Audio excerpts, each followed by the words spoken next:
Today we're doing a review of the Nomatic Access Sling. We're gonna talk about the pros, cons, pack it out, an extremely minimalist main compartment, a big chunky buckle, and highly weather-resistant properties. Craving a little extra organization in the main compartment. I wish that some of these materials were more name brand. And if by the end of the video you've decided it's not the sling for you, I'm gonna give you some alternative recommendations for some bags that might be a bit more up your alley. But first, we review this guy. Are you ready, Nomatic Access Sling? Let's talk about the gist of the Nomatic Access Sling. Raining from Utah, Nomatic is an American-based carry brand who really set off this whole new backpack revolution in a lot of ways. They started on Kickstarter with a travel backpack, and their backpack 10 years ago raised $1 bajillion. And since then, they've, been a bit more of a controversial, but always interesting carry brand to follow. This Access Sling showcases their sort of transition into more colorful and minimalist gear. And some of its top features are super waterproof fabric and materials, an extremely minimalist main compartment, a hidden RFID safe back wallet pocket, a big chunky buckle on the side, and the fact that it can be worn and carried in multiple ways. The Nomatic Access Sling currently comes in 5 color options. This is the sand color. Now the size is 0.5 liters, which is a really cool size because it makes it a true pocket reliever. You're not gonna fit your water bottle or your iPad in here. It's literally the things that you don't want to carry in here because it's annoying to have a bunch of crap in your pockets. And you put it right here. For dimensions, we're looking at a width of around 8 inches, about 5.5 inches height, and about 1 inch in depth. It weighs a super light 0.36 pounds. This is the Access Sling when it's empty, and this is the Access Sling when it's fully packed down and worn on the Nomads Nation team.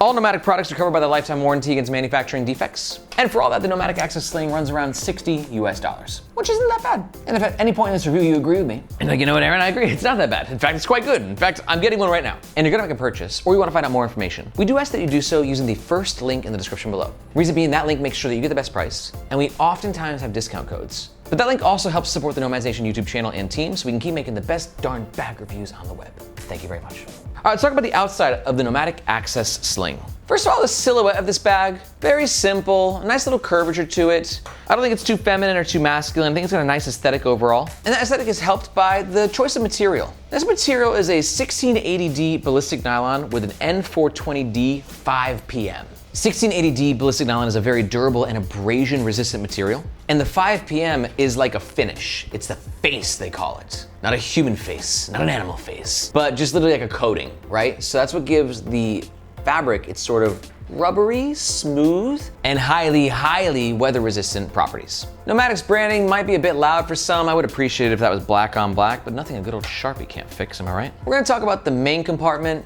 and the back compartment in the next section. So we'll just talk about the shoulder strap then, which in my opinion has got it going on. It's definitely a little bit on the thicker side. We're looking at around 40 millimeters. Oftentimes for slings this size, it might be around 30 millimeters. So either you'll find that a little too oppressive and big and annoying on your body, or you'll like the extra protection that it offers, especially if you pack this sling out with some more heavier gear. Let's look at the implementation of this strap, because you've got a lot of smaller bags out there now, and you got hip bags and crossbody bags and slings and messengers. And the way that these straps are sewn in and the position that they're sort of pointing in really affects the experience. So for instance, normally belt bags, or fanny packs, as they're referred to in the States, have a tendency to point very horizontal, right? Because that allows the easiest sort of wearing situation on the torso area. But then for slings, this is the Belroy Venture Ready sling, which is meant to be carried on the chest. You can see that the strap configuration sort of gives it a lot of flexibility. So it can kind of move to your body, whether you're this way or that way. Which is why with this sling, when you're wearing it in the crossbody mode, you kind of get a little gappage here, right? It's the gap C, which isn't a bad sling experience from a comfort perspective. It's just not the ultimate best. But I think it does pretty well in crossbody mode, and it works pretty effectively in fanny mode as well. Overall, I like the buckle. It's on the side, so when you do wear it, in chest mode, it's not here, it's usually to the side, and it's just less noticeable when it's there. And yeah, overall with the strap, it doesn't do any one position best, but it does all carrying options pretty well. And if you're thinking to yourself, wow, that was a kind of an in-depth nerd rant about the different ways to configure your bag, and I loved it. This guy's a bag nerd, I'm a bag nerd. Well, if that's the case, fellow bag nerd, I got some really good news for you, and I don't know if you know, but here at Nomads Nation, we don't just have a YouTube channel. We also have an epic newsletter that you have to sign up to.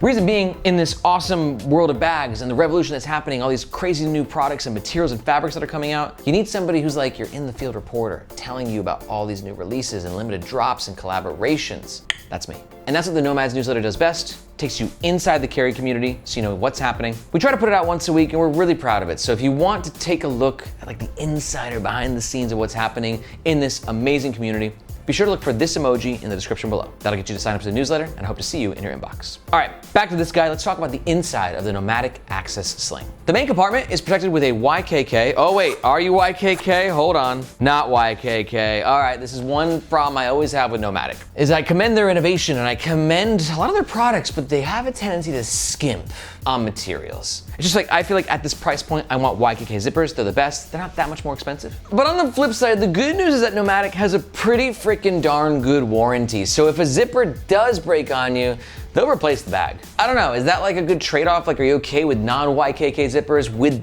that warranty kind of getting your back? Or are you kind of like me, you're just like, I just want to see the YK and the K on the back of the zipper? Let me know in the comments below. I think it's an interesting conversation. These zippers too can sort of tie together. It's a little bit of a theft deterrent feature, a little extra peace of mind. And it is a PU coated zipper, which means extra weather protection. And when you're in, you can see there's not a lot going on. We got 1, 2 elastic pockets on the front side of the main compartment, and that's it. Which I think is great, they're not overcomplicating it. And then on the back side, yet again, non-YKK, but a PU coated zipper, and it's RFID safe. Quick rant on RFID, it works, kind of. RFID is a technology that definitely exists and can help protect your credit card information from being stolen. But a lot of people in the bag world who are super in the know are like, yeah, but like the RFID blocker is not protecting the seams. So RFID can still like weave its way out to those little holes that are sewn in, right? So I don't know about the efficacy of how, I don't know. If you are an RFID protection expert, please let me know your thoughts in the comments below. No internal organization in that pocket, pretty simple. Let's pack it out so you can get an idea of what it's like to actually use this sling. And like I said, the sling's not gonna fit a lot. It's just a pocket reliever. So I just got some stuff that I would normally have in my pockets. We're gonna put them in the sling. One thing to note is there's no key leash on this bag, right? I'm not missing it, no. Which is a little interesting and different. Not a deal breaker. So I'm gonna go ahead and throw my keys in the mesh pocket right there, my AirPods in the other one. And that's it for pockets. So like the rest is just getting thrown into the main compartment. I got my iPhone 13, nice fit, a B7 passport size notebook, a couple pens, and I'll throw my shades on top. And for reference, the max size piece of technology you're gonna be able to get in this thing is probably a Kindle. Slide that into the back, and boom, that's 0.5 liters, right? That's it. And for the back pocket, ideal for your wallet. Basic wallet, pop it right in there. Could also be good for a passport while you're traveling.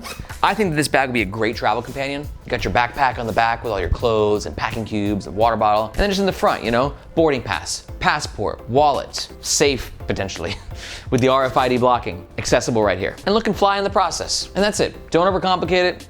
Don't put a bunch of big stuff in there. Pocket reliever, nice and simple, looking fly. Bada bing, bada boom. Let's talk about the overall pros and the cons of the Nomatic Access Sling. Pro number 1, super simple user experience. Pro number 2 can be worn in multiple configurations. And pro number 3 is the RFID blocking in the back pocket, maybe. But on the flip side, let's talk about the cons. Con number 1 is it's not the best overall fit for a sling on the chest. A little bit of gappage happening. Con number 2 is that you might be craving a little extra organization in the main compartment. And con number 3, at this price point, I wish that some of these materials were more name brand, maybe Cordura fabric or YKK zippers. But if you're still here, it might be like, yeah, I don't care about that stuff. I love this sling and I'm getting one right now. Then just a reminder, if you are gonna make a purchase or you wanna find out any more information, we do ask that you do so with the first link in the description below. Thank you very much. But if you're not quite sold, I did tease some other alternatives. So let's talk about them. All right, I got 1, 2, 3 options. Starting with this guy right here, which is the Evergoods Cast 2. This is a great option for you if you were like, it's not a great fanny pack and I really wanted a great fanny pack that can also be used as a sling. That's what this thing does best.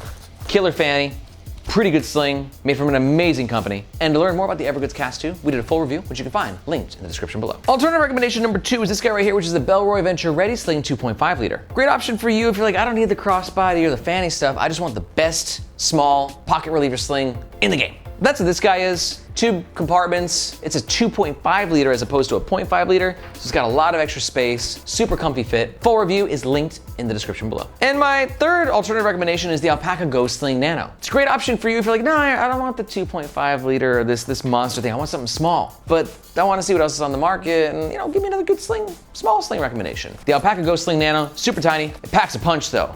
1, 2, 3 compartments. gorgeous materials, excellent comfort, one of my favorite tiny slings on the market. And to learn more about it, just watch this video right here. If you have any questions about any of these slings or any bag in general, let me know in the comments below. Thank you so much for watching. My name is Aaron, this is Nomads Nation, and we'll catch you next time.